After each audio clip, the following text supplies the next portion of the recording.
Hey, Roger Dives Radio. This is Roger Ray for Roger Rave. Experimentations with light. That's something just I noticed. It's got to be the light sensing detector on the actual device. Because when I move over this way, the light seems to improve. Yeah, like that. You know, just these little photography lights here. So I kind of noticed, well, it's just too, right, you got the light side and you got the dark side, and it's like, well, don't worry about the dark side of the moon because it's all dark.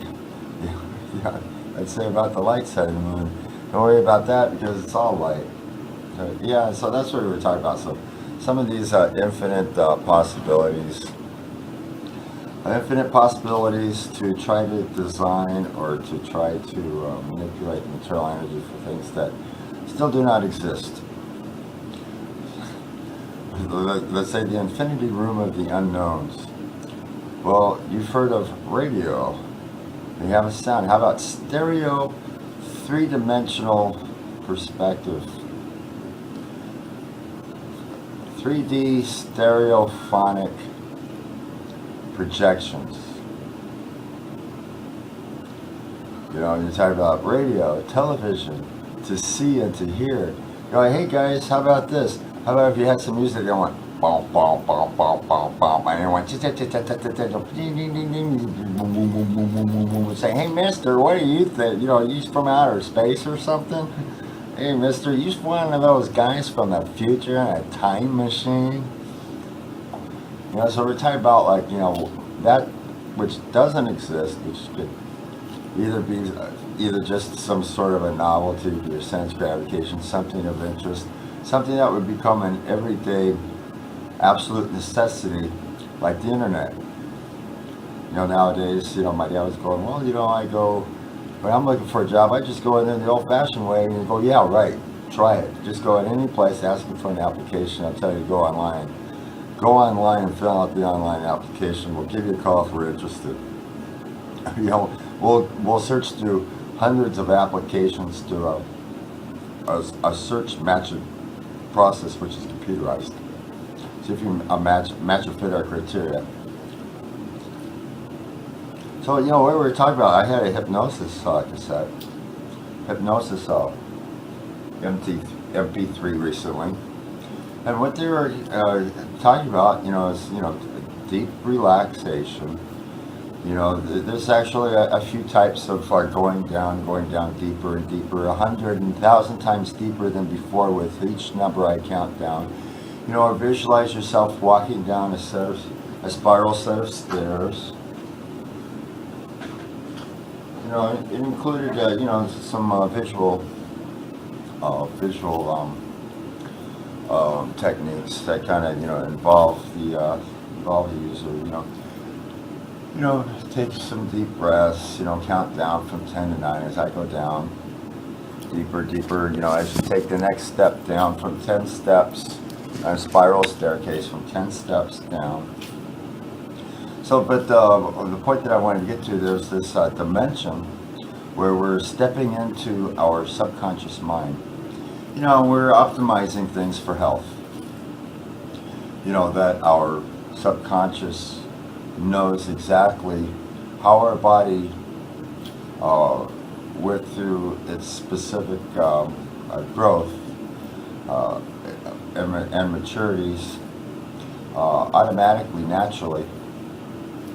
So in the same way that these processes took place, that the subconscious knows just exactly what type of nutrients the body needs, you know, and supply all these conditions, supply all these necessities and conditions to the specific optimum health, you know, of the specific area, you know, through the specific growth and formation process that took place.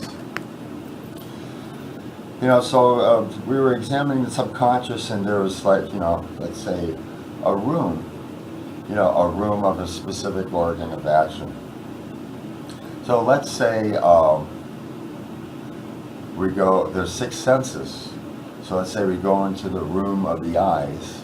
Optimize the eyes for optimum health.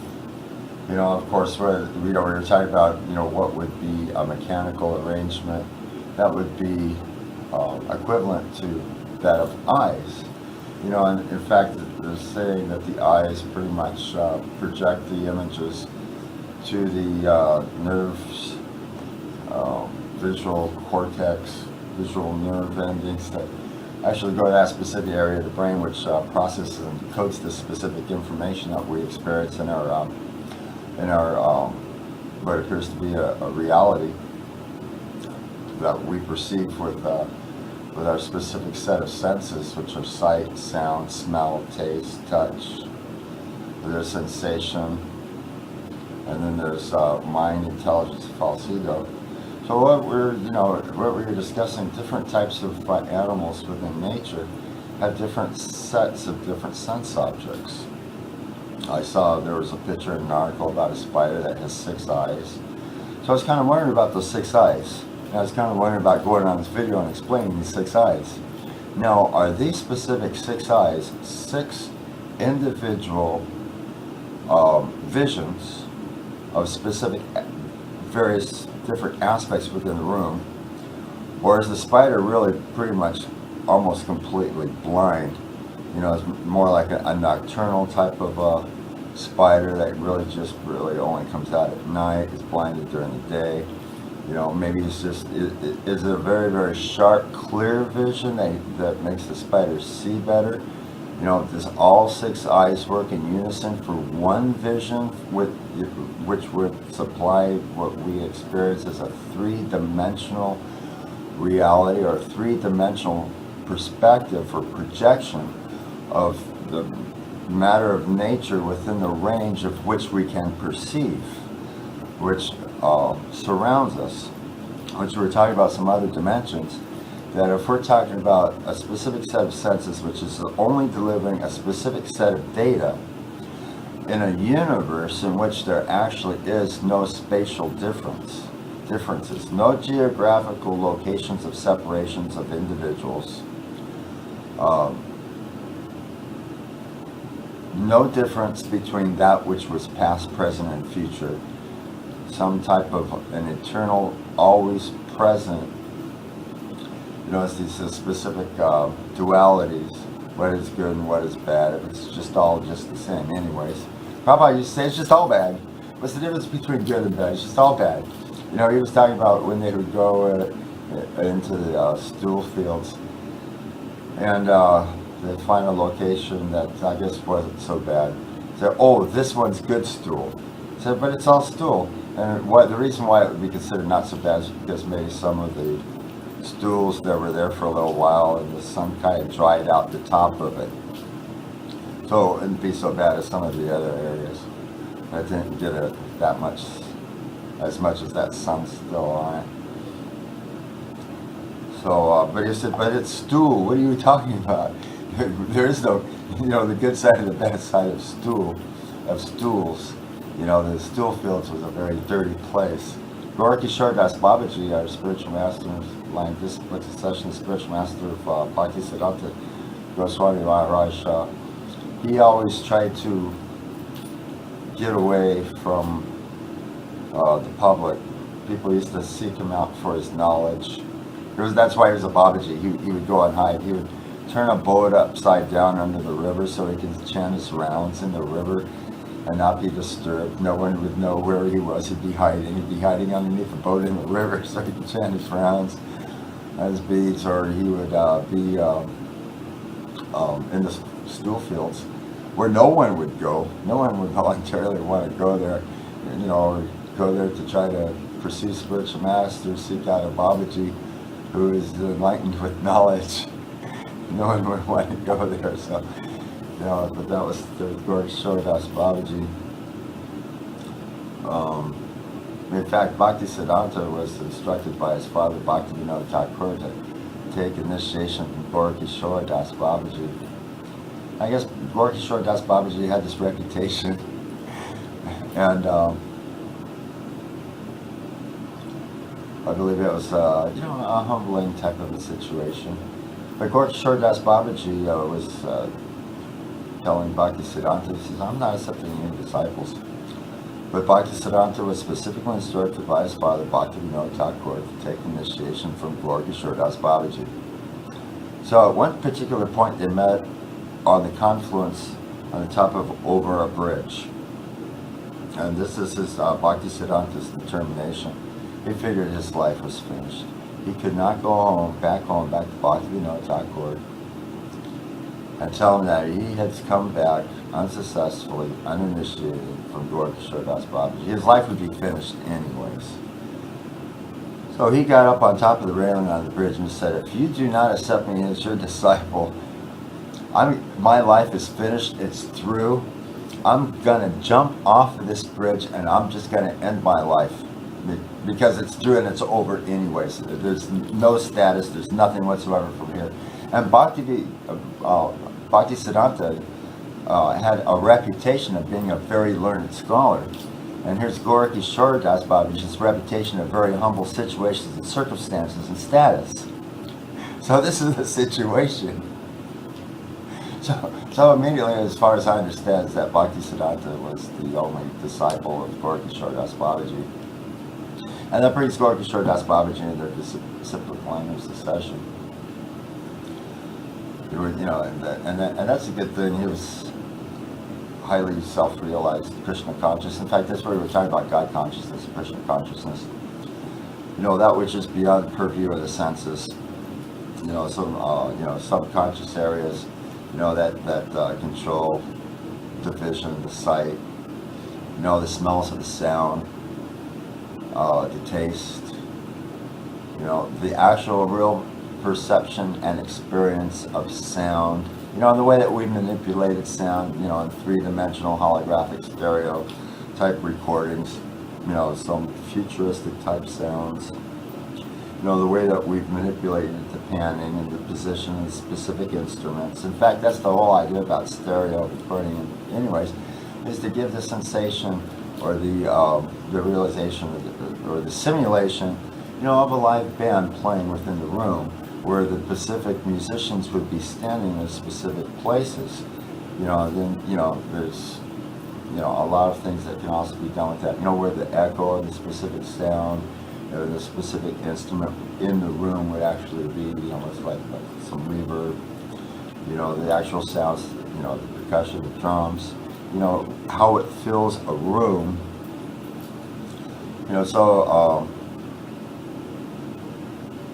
And the tactile sensation of feeling. So we were discussing, okay, let's say a survey, and they're conducting a survey. It'll be conducted among so many different types of people through so many different types of demographics and backgrounds, and try to analyze some data. Say, okay, let's try to get a survey on the description of the taste of strawberry ice cream. Well, some people have said that the taste of strawberry ice cream is kind of like this, with some qualities of ice cream, with some qualities of strawberry, with some qualities, and so many said it tasted like this, but then when you actually analyze it and get it all together, if you're going to talk about a completely neutral entity who knows nothing about taste, like feed it into the computer is not going to analyze any of this information, and the computer is going to know what the taste of strawberry ice cream is. It's just not a perceptual, at least according to our vision and our understanding of the computer itself, which is only just a tool, which is only just processing the information. But, it used to be specific comparing values.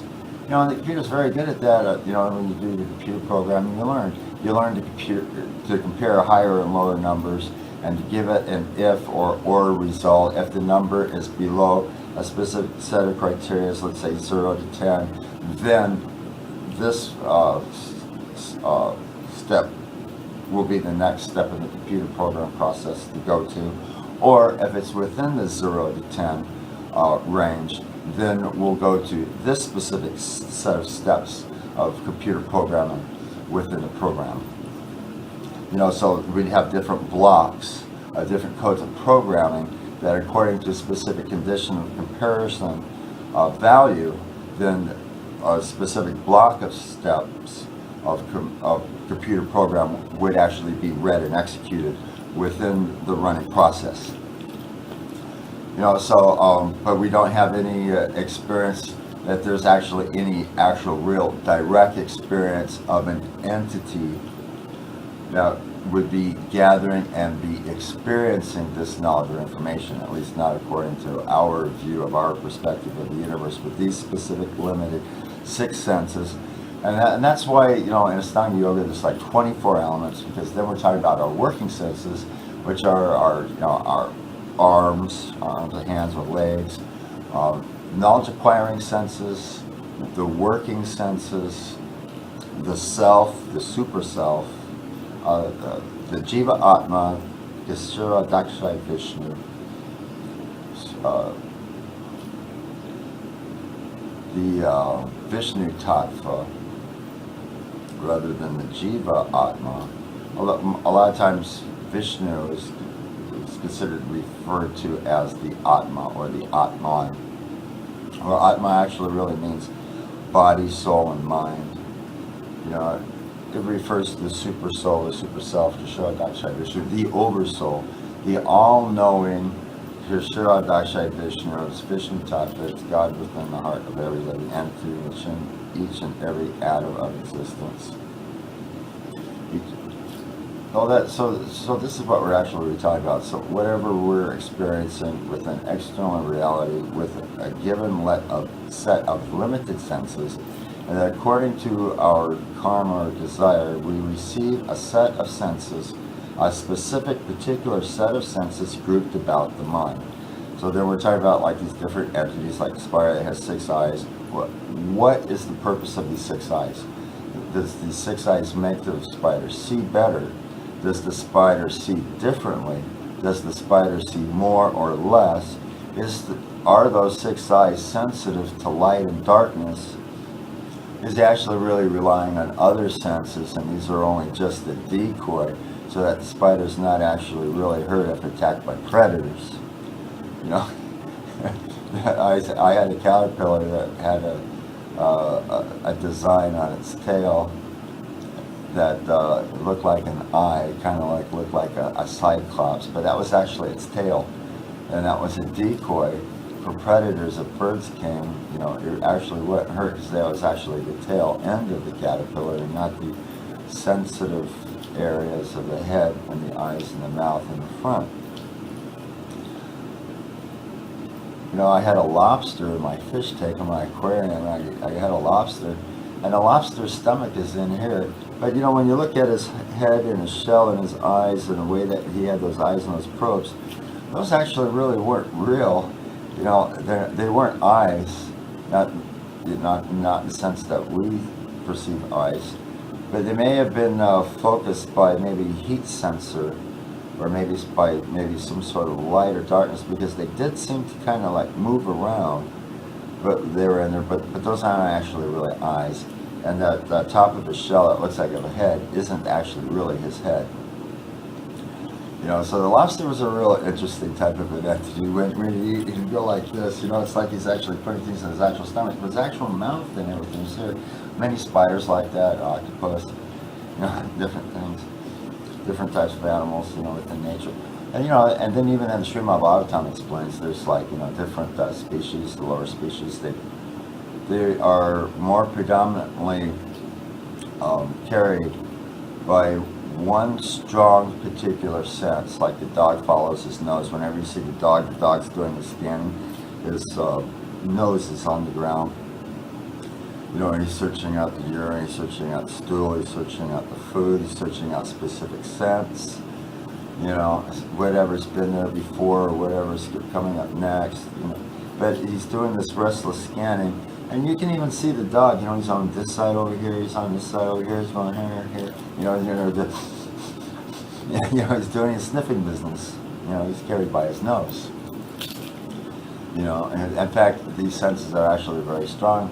That they're actually experiencing something much more of a larger range than our specific sets of knowledge acquiring through the smelling process, that they're experiencing a heightened type of a sensory experience of sense beyond our range, such as the silent dog whistle, where it's a sound which is over and above the range of the human ear, that we don't perceive it, but that the dog hears it and the dog responds to it.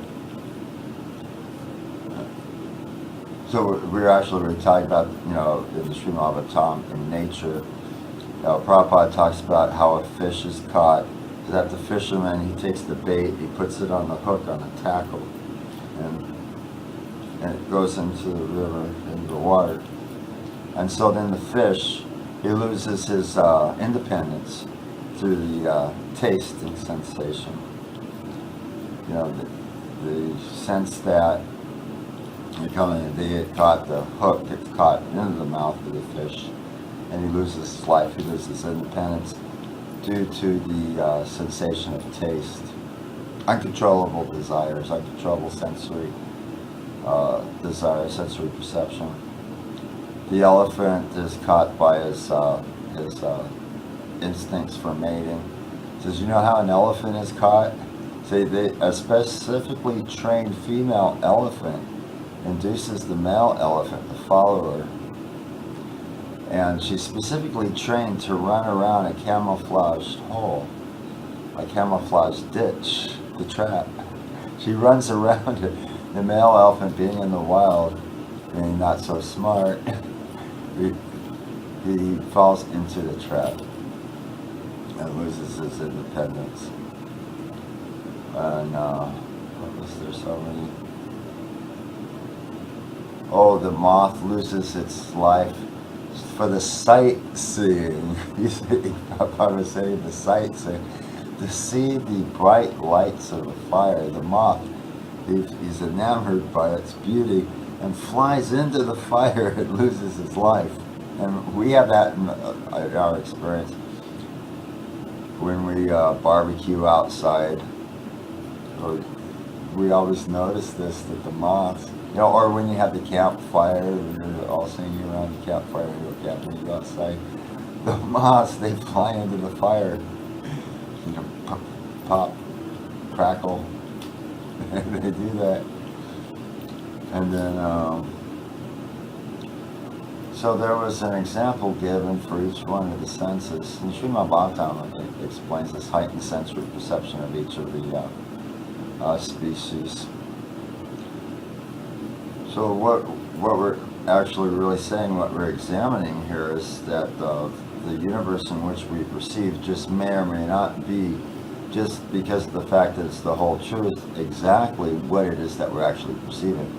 And one of the examples was something just very everyday, very simple, is that the light of the sun, it comes up over the horizon. The sun usually rises on the east, on the southern side during the winter, on the northern side during the summer, and it rises from the east to the west, sets on the west.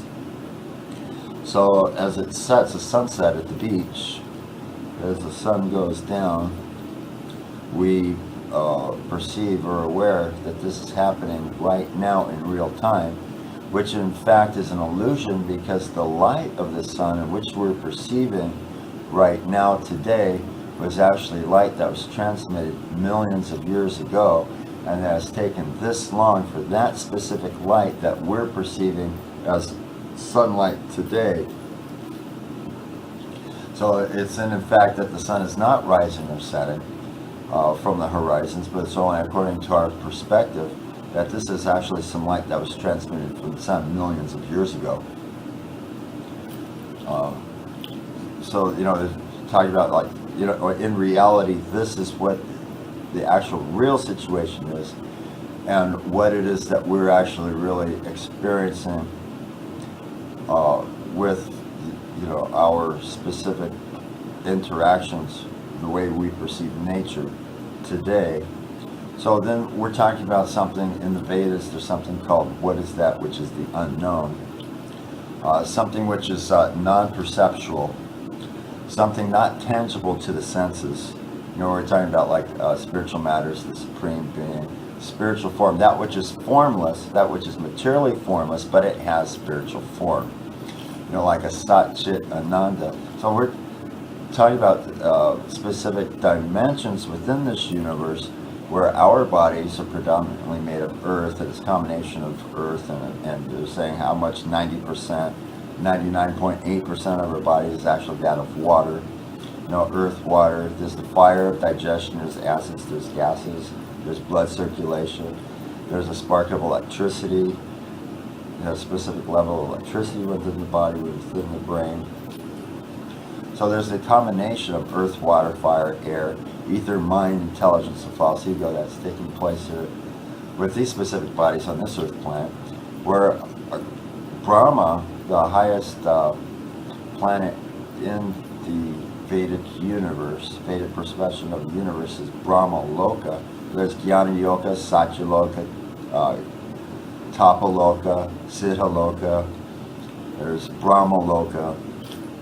So Lord Brahma, the most intelligent and the first created being within this universe, who actually creates the universe under the jurisdiction, supervision, and instructions of Vishnu, is the second. He's considered the secondary creator, but he actually creates the universe, and he does it.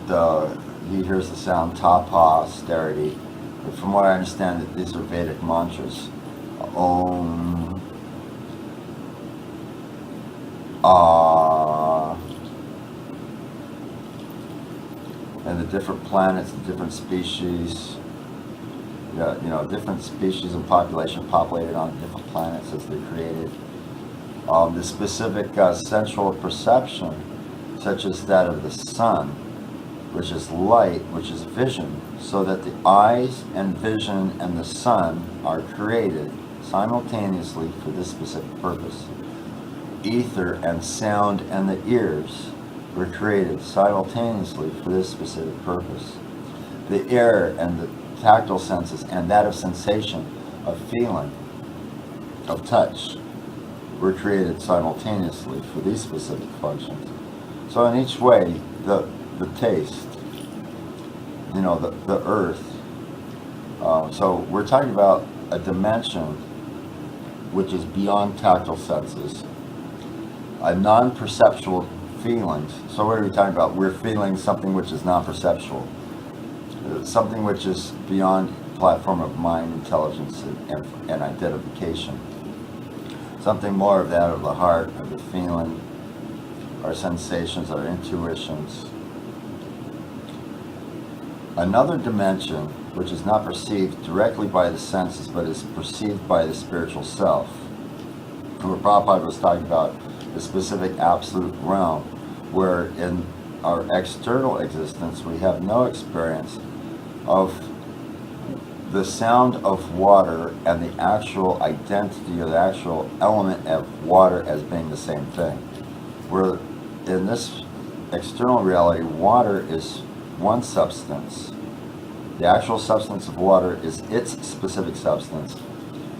The sound water is the label that we use to identify this specific element. But on the absolute platform, the spiritual world, you could be, your thirst and your desire can be quenched by the sound. Water is the exact substance of element, is water. You know, the spiritual platform where we're chanting Krishna's name, the Hare Krishna mantra, is coming from the absolute platform and is Krishna. But the sound of Krishna and the actual identity of the person of Krishna is the same exact thing. That your desire to be fulfilled in relationship and bhakti and service and love and devotion are exactly on the exact same level through the sound as that is with being specifically with the specific individual in which is labeled its term of that individual is the exact same thing on the absolute platform, where in the external condition, the actual person and their name are not the same thing, where that specific person is localized That specific person can actually have any other name, actually. It's a label that we've given to that person, that each of us have learned to respond to that specific name. You know, these are transitory, according to our specific perspective, within the 8,400,000 species of life as we're changing our bodies. But on the spiritual platform, the self is not continually changing bodies according to birth and death and karma. But their bodies are spiritual bodies. From what I understand, the bodies can actually really change according to desire to serve Krishna, but that these bodies are eternal bodies. These bodies are not subject to change and deterioration as our external material bodies are subject to beginning and end, and in the external realm of past, present, future, and three-dimensional spatial perspective. So we are talking about like a new science, a new spiritual science. You know, so when we're talking about things that are within the realm of possibilities, something that can serve man, something to be a novelty, something just some sort of a level of interest, something that becomes so useful and so classic that it must be used on a daily basis as a specific necessity, or, you know, pretty much, well, we've created all these necessities. We've created all these things that actually really are not necessary for the basic function: eating, sleeping, mating, and defending, keeping the body fit for spiritual realization. And now we're a very transit type of a society where we're depending on motor cars. You know, there's so many different problems: smog, air pollution. Jeev Jago, wake up, falling souls. There's so many different concomitant factors which have made things difficult for the specific uses of specific things that we have become dependent on. Now we're dependent on the cities. So in the cities, we're dependent on the supermarkets. So the supermarkets are dependent for the grocers and the farmers, the ranchers, to bring these goods to the market. Otherwise, the inner cities are going to have a big problem about this specific necessity of food. If no food is actually supplied into the cities, no water is actually brought, or clean water is brought into the cities. You know, different necessities, how we're dependent on so many different things. We're dependent on television. It pretty much rules and dominates our private lives, and is used in our professional lives. Much more in our private lives, how it dominates so many different things. Not only is it dominating your time and your family time, your quality family time. You know, what are you watching? Your favorite television family together. Seventh Heaven, My Three Sons. You know, and then what was there? There was Comedy Hour.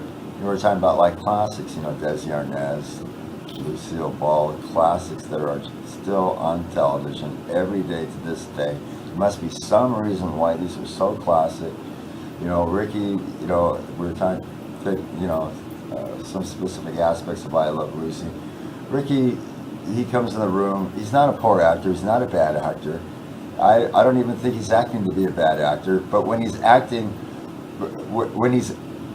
as an actor and acting within the program, he's a terrific actor.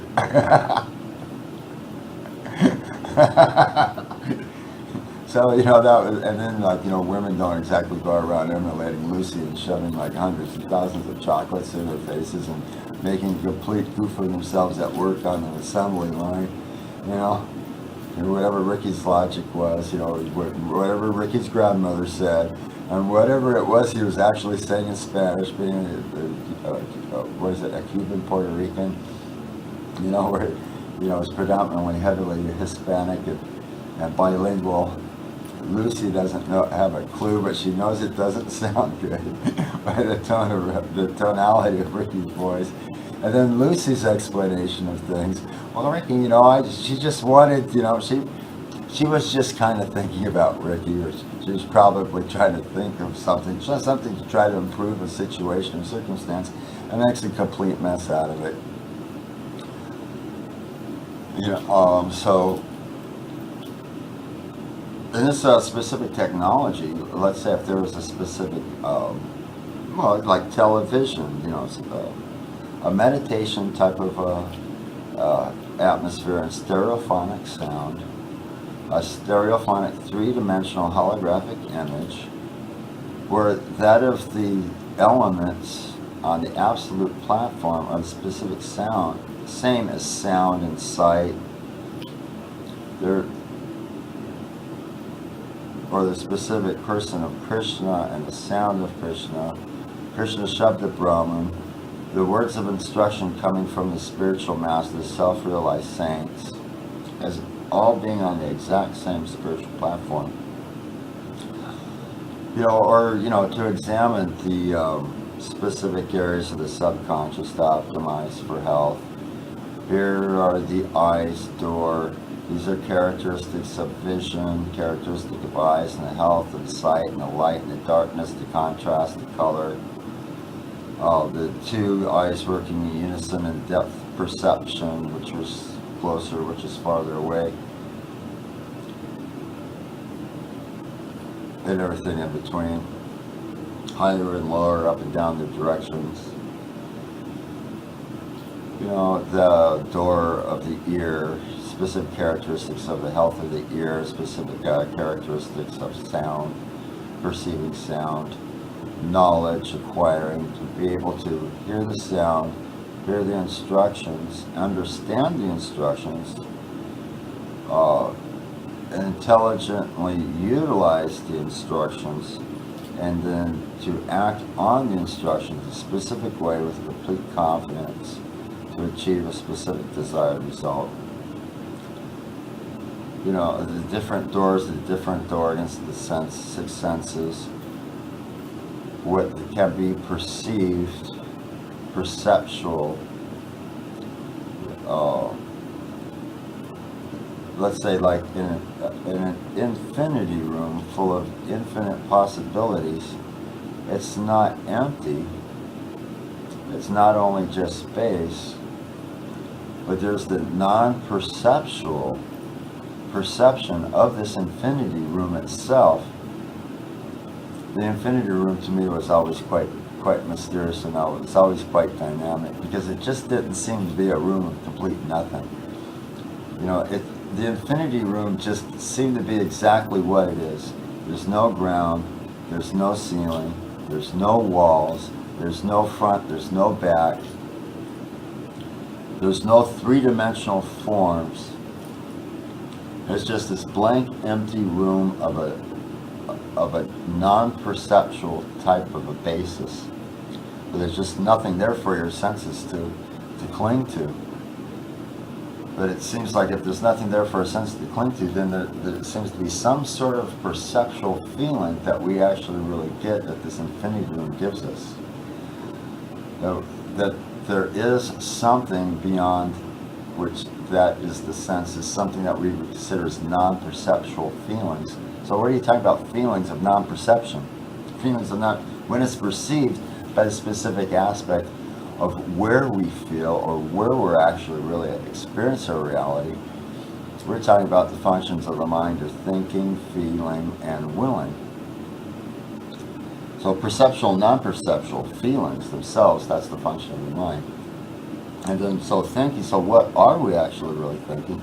More than just a thought process of this, that, and the other thing, more of a dialogue, but that the thinking process itself are let's say, what it is that we actually really perceive, which is being processed by the mind. 30 million thought processes, a big process per second, everything that we see, the color, the form, the taste, the touch, the temperature, the environment. And maybe there's some wind, there's some air blowing, if it's dry, we're from the desert. Specific sounds, background sounds, forward sounds.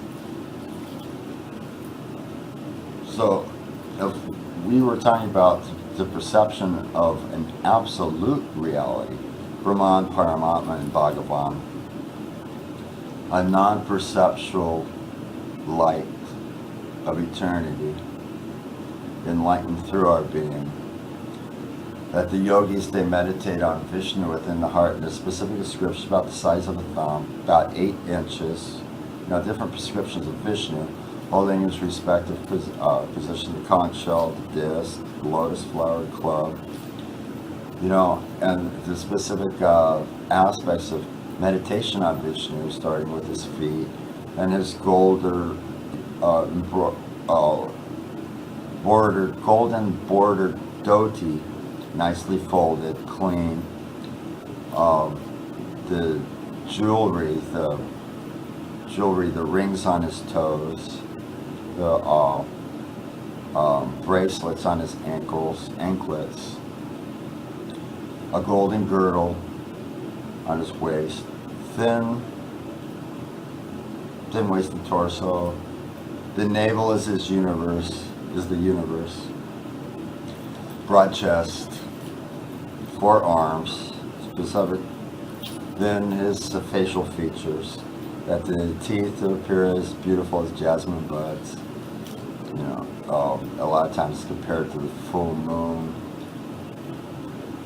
His peaceful, glancing smile, awarding the desires and the karma of all living entities, all knowing, past, present, future.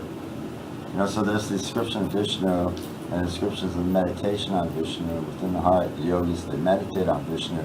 The actual real standard of Ashtanga yoga is that the yogis, they go into seclusion and meditate for hundreds of years on Vishnu in the meditation session. In this age, we barely even live 100 years. So there's no question of going to the forest and meditating for hundreds of years. I believe it's like actually 10,000 years in Satya Yuga. So nobody's actually living that long. Nobody's going into a meditation session that will last thousands of years or hundreds of years. We're lucky if we can even actually absorb our meditation and meditative process for 15 minutes, 1 hour, 2 hours, and then we've got this, and that would be a deep meditation experience to be absorbed for a couple of hours. Just be, absorbed and concentrated, and relaxed enough on that where 2 hours just doesn't make a difference. Sometime within that 2 hours, maybe we come to the realization that now I'm again breathing. Who knows how long it's been that my breath has actually stopped. So we have these specific sensations, these feelings, these realizations. And so let's say, as a new science, a way to actually demonstrate or perceive these non-perceptual type, what is the unknown? It is the known, it's revealed in the Vedas. It's not unknown, it's just unknown to the present senses and present mind and tangible sensual perception, which is actually really experienced by the actual spiritual self. And there are a lot of different qualities there. It's a feeling of love, a feeling of non-separation, no geographical differences of here or there, such as this country here and that country around the world, or another planet within the universe. That these geographical external differences are taking place only according to our external sensual perception. So yeah, that would work. It's like, if it's real enough, it's like not a question like, hey mister, are you from outer space? Hey mister, did you come in from one of those time machines?